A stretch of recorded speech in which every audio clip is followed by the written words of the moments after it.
ఎడారిలో సెలయేర్లు. సెప్టెంబర్ 22వ తేదీ కొరకు వ్రాయబడిన ఈ భాగాన్ని మీకు చదివి వినిపిస్తున్నది సహోదరుడు పాల్ సుందరం. సీమోను, సీమోను, ఇదిగో సాతాను మిమ్మును పట్టి గోధుమల వలె జల్లించుటకు మిమ్మును కోరుకొనెను గాని నీ నమ్మిక తప్పిపోకుండునట్లు నేను నీ కొరకు వేడుకుంటిని. లూకా శుభవార్త 22వ అధ్యాయము 31-32 వచనముల సమాహారము. దేవుడు మనలను పరీక్షించేటప్పుడు గురి చూసి కొట్టేది మన విశ్వాసాన్ని. మనలోని ఏ లక్షణమైన పరీక్షకు లోను కాకుండా పోవచ్చు కానీ విశ్వాసం మాత్రం అలా తప్పించుకోలేదు.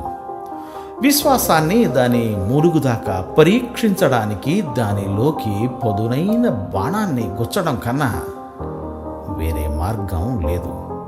అందువల్ల ఆ విశ్వాసం శాశ్వతమైనదా కాదా అన్నది తెలుస్తుంది. దానికున్న ఆనంద కవచాన్ని లాగేసి ప్రభువు పంపించే శ్రమలను దానికి వ్యతిరేకంగా నిలబెట్టాలి. ఈ దాడుల నుండి ఏమాత్రం గాయపడకుండా బయటపడేదే నిజమైన విశ్వాసం.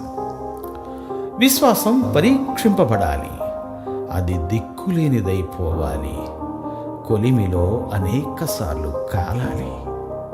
ఈ పరీక్షలన్నింటినీ తట్టుకుని నిలబడిన విశ్వాసం గలవాడు ధన్యుడు. పౌలు అన్నాడు, నా విశ్వాసాన్ని నిలబెట్టుకున్నాను అని. కానీ తలను పోగొట్టుకున్నాడు.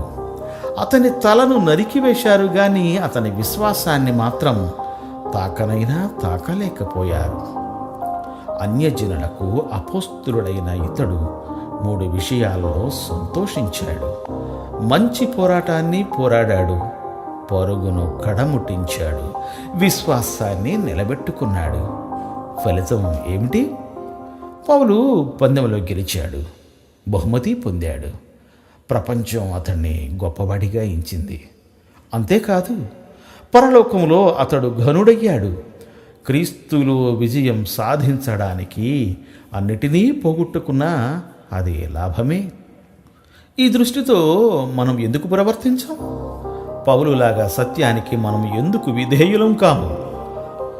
ఎందుకంటే పౌలు పాటించిన విధానం మనకు లేదు. మన లెక్కకు అతని లెక్కకు తేడా ఉంది. పౌలు నష్టం అని ఎంచిన వాటిని మనం లాభంగా లెక్కిస్తున్నాం. పౌలుకున్న విశ్వాసం మనకు ఉండాలి. అతనికి దొరికిన కిరీటం మనకి దొరకాలంటే ఆ విశ్వాసాన్ని నిలబెట్టుకోవాలి. దేవుడు మిమ్ము దీవించుగాక. ఆమేన్, ఆమేన్.